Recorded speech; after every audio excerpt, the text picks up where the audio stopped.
Assalamu alaikum 6th class students, how are you? I hope you are doing well. In the previous lecture we had studied about future indefinite tense. Now in today's lecture we are going to study future continuous tense. Future mean मुस्तकबिल, continuous mean जारी, tense. ऐसा कोई काम जो क्या हो आने वाले कल में जारी हो उसको हम लोग कौन सा टेंस बोलते हैं? Future continuous tense. डेफिनेशन इसकी क्या होगी? Future continuous tense indicate something that will occur in the future and continue for an expected length of time. ऐसा फ्यूचर कॉन्टिन्यूस उस एक्शन को,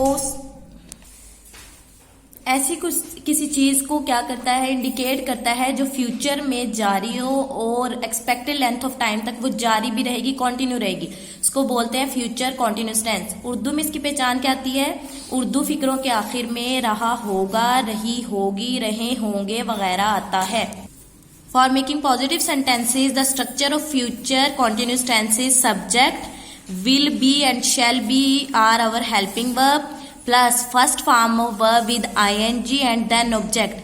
क्योंकि ये continuous tense है, continuous tense में हमेशा first form of verb with ing use होती है. फॉर एग्जाम्पल तुम खत लिख रहे होगे. तुम हमारा क्या है? सब्जेक्ट. यू हेल्पिंग वर्ब क्या यूज होगा? यू के साथ. यू विल बी लिखने की इंग्लिश क्या होती है हमारे पास? Right. First form with ing use करनी है तो राइटिंग. क्या लिख रहे होंगे? खत. खत जो है वो क्या होगा हमारा? Object. You will be writing a letter.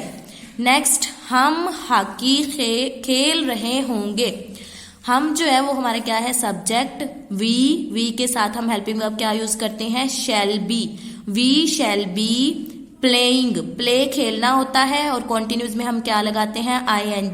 We shall be playing hockey. Next है for making negative sentences the structure of future continuous tenses subject then will not be. Will और बी के दरमियान में क्या लगा रहा है आपने? नॉट. क्योंकि ये कौन सा टेंस है? नेगेटिव का स्ट्रक्चर है.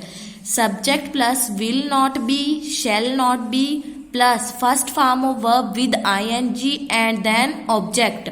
फॉर एग्जाम्पल मैं दुआ नहीं मांग रहा हूंगा. मैं हमारा क्या है इधर? सब्जेक्ट. आई के साथ कौन सा हेल्पिंग वर्ब यूज करते हैं हम लोग? Shall. I shall not be. दुआ मांगने की इंग्लिश क्या होती है हमारे पास? प्रे. और first form with ing use करना है हमने, इसलिए क्या लगाएंगे हम लोग? I shall not be praying. Next है for making interrogative sentences the structure of future continuous tenses will and shall are put to the start of the sentence. Helping verb जो होते हैं इंटरोगेटिव में हमेशा स्टार्ट पे लगाए जाते हैं सेंटेंस के. Then subject, then be with first form of verb plus object. ठीक है. एग्जाम्पल क्या है इसकी? क्या बारिश हो रही होगी. बारिश के लिए हम लोग क्या यूज करेंगे? विल. और क्या होगा हमारे पास? Will it. उसके बाद क्या होगा हमारे पास? स्ट्रक्चर से देखें, विल इट बी. बारिश होने की इंग्लिश क्या होगी? रेनिंग. रेन और फर्स्ट फॉर्म विद ing. ठीक है. विल इट बी रेनिंग और लास्ट पे क्या लगा देंगे? Question mark. ओके. जो विल बी हेल्पिंग वर्ब होता है ना वो हम लोग किसके साथ यूज करते हैं? जैसे हम लोगों ने फ्यूचर इंडेफिनेट में ही शी इट के साथ विल यूज किया था, इसी तरह यहाँ पर भी हम लोग विल बी किसके साथ यूज करेंगे?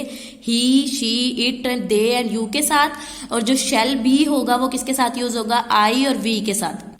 Okay students, you have to write this page on your notebook with neat handwriting and at least 3 example on your rough register and submit this work on your school app. Okay, Allah Hafiz.